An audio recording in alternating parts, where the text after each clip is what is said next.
నిన్న జగన్మోహన్ రెడ్డి గారి పుట్టినరోజు సందర్భంగా మన ఎర్రగొండపాలెం నియోజకవర్గం ఎమ్మెల్యే గారు దోడపూడి చంద్రశేఖర్ గారు ఒక కార్యక్రమాన్ని కండక్ట్ చేశారు.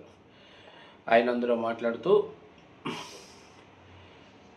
నువ్వు నేను పెద్ద రాజకీయ బచ్చాగాళ్ళం, నేనన్నా సర్పంచ్గా గెలిచాను, నువ్వు 2 సార్లు పోటీ చేసి ఓడిపోయి ఏదో ఈ టైంలో నువ్వు గెలిచావు అన్నటువంటి మాటలు ఆయన మాట్లాడాడు.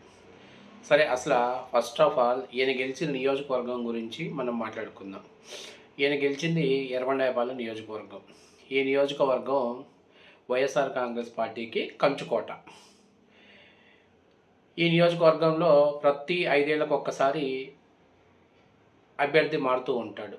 అంటే ఈ లెక్క ప్రకారం నెక్స్ట్ 5 ఏళ్లలో మా అన్నకి టికెట్ అయితే రాదు, ఈ లెక్క ప్రకారం అనేది వాస్తవ విషయం. అంటే ఈయన 1 టైం ఎమ్మెల్యే అని చెప్పాలి.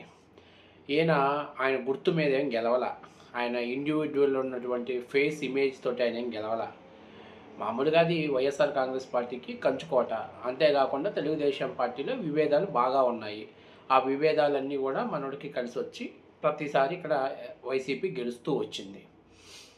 ఇక ఆయన పవన్ కళ్యాణ్ గురించి మాట్లాడాడు.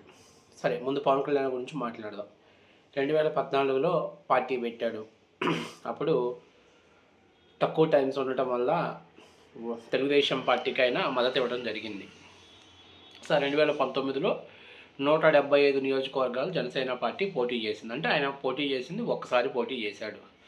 పోటీ చేసినంటే ఆయన ఓడిపోవటం జరిగింది. అంటే 2 చోట్ల 2 నియోజకవర్గాల్లో పోటీ చేస్తే ఓడిపోవటం జరిగింది. రాష్ట్ర వ్యాప్తంగా అప్పట్లో జగన్మోహన్ రెడ్డి అంటే ఎందుకు చూద్దామని ప్రజలు కొద్దిగా కుతూహలంతో 151 సీట్లతోటి ఇవ్వటం జరిగింది. సరే, 2024లో పవన్ కళ్యాణ్ గారు రియలైజ్ అయ్యారు, నేను ఎన్నికల్లో సింగిల్గా పోటీ చేయడం ద్వారా తెలుగుదేశం పార్టీని ఇద్దరం నష్టపోయాం. మేమిద్దరం ఎంత నష్టపోయామో రాష్ట్రం అంతకంటే ఎక్కువ నష్టపోయింది. జగన్మోహన్ రెడ్డి లాంటి ఒక వ్యక్తి ముఖ్యమంత్రి అయ్యి ఈ రాష్ట్రాన్ని, అలాగే ఈ రాష్ట్ర ఆర్థిక వ్యవస్థని, అలాగే రాష్ట్ర భవిష్యత్తుని నాశనం చేస్తున్నాడు. కాబట్టి ఇప్పుడు జరిగిన తప్పుని మళ్ళీ జరగకూడదు.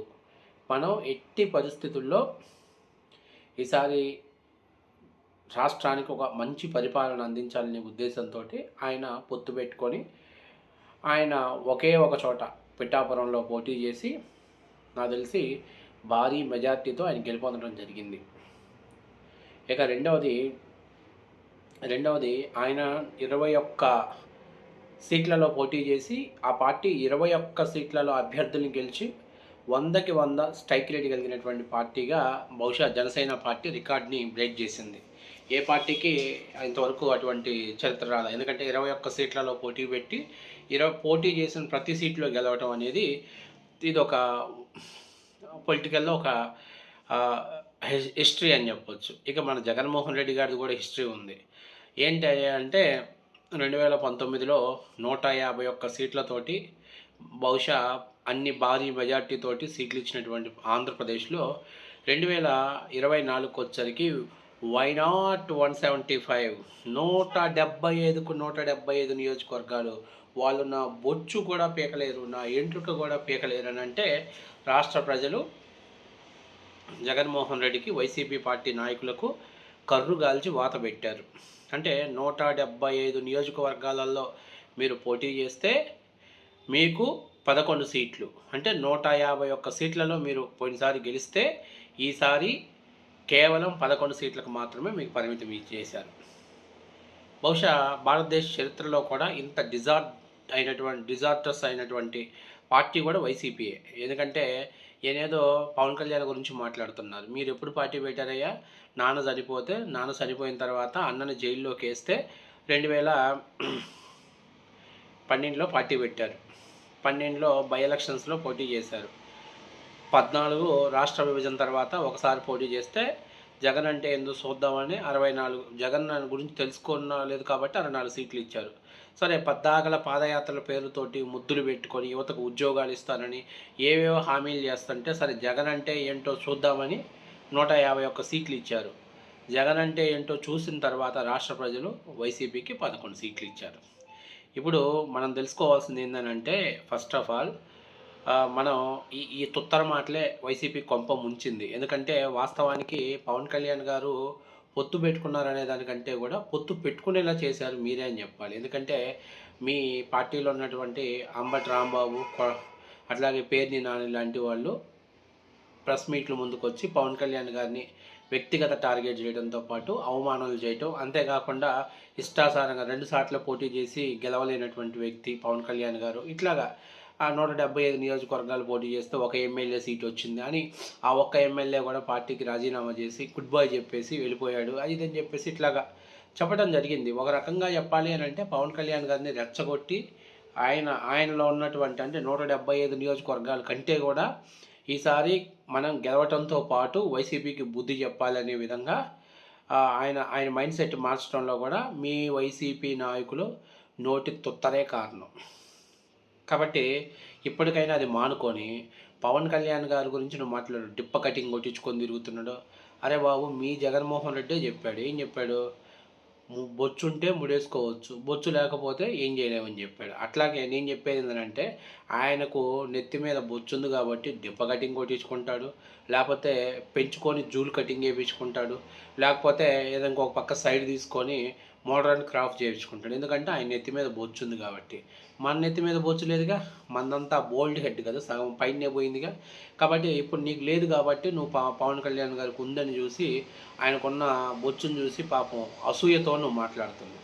ఇప్పుడు నేను చెప్పేది ఏంటంటే పవన్ కళ్యాణ్ గారు వేసుకున్న షర్ట్ల గురించి, ప్యాంట్ల గురించి, ఆయన కొట్టించుకున్న కటింగ్ గురించి కాదు నువ్వు ఫోకస్ పెట్టాల్సింది.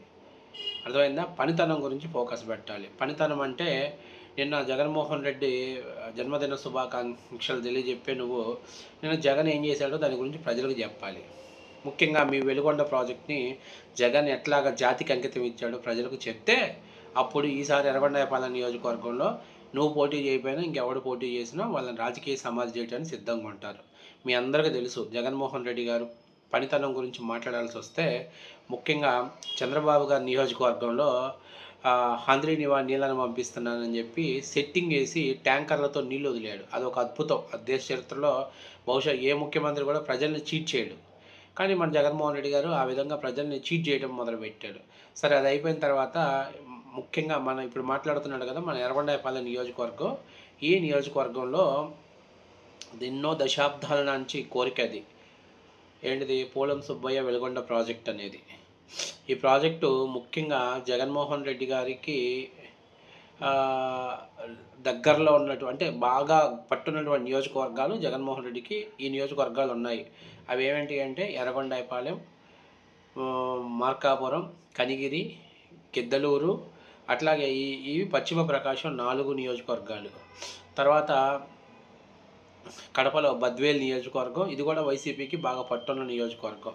అట్లాగే నెల్లూరు జిల్లాలో ఉదయగిరి నియోజకవర్గం. ఈ 6 నియోజకవర్గాల యొక్క ముఖచిత్రాన్ని మార్చేటువంటి ఈ యొక్క వెలుగొండ ప్రాజెక్ట్ని భారతదేశ చరిత్రలో ఏ ముఖ్యమంత్రికి రానటువంటి ఆలోచన మన జగన్మోహన్ రెడ్డి గారు. ప్రాజెక్టుని కంప్లీట్ చేయకుండానే జాతికి అంకితం ఇచ్చినటువంటి వ్యక్తి మన జగన్మోహన్ రెడ్డి గారు. సో అలాంటి వ్యక్తి ఆలోచన, అలాంటి నాయకుల ఆలోచన ఏముంటుంది? ఇట్లాగే పవన్ కళ్యాణ్ గారి వ్యక్తిగత విషయాల గురించి, పవన్ కళ్యాణ్ వేసుకున్న షర్టు గురించి, ప్యాంటు గురించి, లేకపోతే ఆయన లోపల వేసుకున్న డ్రాయర్ల గురించి వీళ్ళు మాట్లాడుకుంటారు. ఎందుకంటే మన వాళ్ళకి ఎట్ట పనితనం లేదు కదా. ఆ జగన్మోహన్ రెడ్డి గారు ఆయన పట్టున్న నియోజకవర్గాల ప్రజల్ని ఎట్లా మోసం చేశాడో నేను నీకు చెప్పాను ఎన్నికల ముందు. అందుకని ఆ నియోజకవర్గాలలో బహుశా ఈ ఒక్క నియోజకవర్గం, ఇది కూడా చాలా స్వల్ప మెజార్టీతో గెలిచాడు మన అన్న. మళ్ళీ నెక్స్ట్ టికెట్ ఎవరు మనకు తెలుసు ఆ విషయం. కాబట్టి నేను చెప్పేది ఏంటంటే అన్న, మనం పనితనం గురించి మాట్లాడుకుందాం. మీ నాయకులు కొంతమంది మగతనం గురించి, కొంతమంది కటింగ్ల గురించి, బట్టల గురించి ఏందమ్మా మీరు పొలిటీషియన్స్ అన్న. అంత పెద్ద జన్మదిన శుభాకాంక్షల కోసం ఒక వేడుకను పెట్టి అన్న చేసిన పనితనం గురించి చెప్పాలి, కానీ అదేమి లేక పవన్ కళ్యాణ్ గురించి మాట్లాడటం అంటే బహుశా మనలో ఏదో కొంచెం లోపం ఉందన్న, సరి చేసుకుంటే మంచిగా ఉంటుంది అనుకుంటున్నా. ఇట్లాగే డిప్ప కటింగ్ అని కానీ ఇట్లా మాట్లాడితే నేను చెప్పేది ఏంటంటే మన నెత్తి మీద బొచ్చు లేదు కాబట్టి బోల్డ్ హెడ్ అని చెప్పేసి ఏదో ఒకటి పేరు పెడతారు. ఎందుకు మళ్ళీ బాధపడతావు? నువ్వు కూడా ఇగ్గు పెట్టుకొని తిరగాల్సి వస్తుంది. కాబట్టి ఎందుకు గెలకటం, ఎందుకు మింగించుకోవడం దేనికన్నా అవసరమా? నువ్వెంత తెలివికల్లాడివో, ఎంత మేధావో అందరికీ తెలిసిన విషయమే.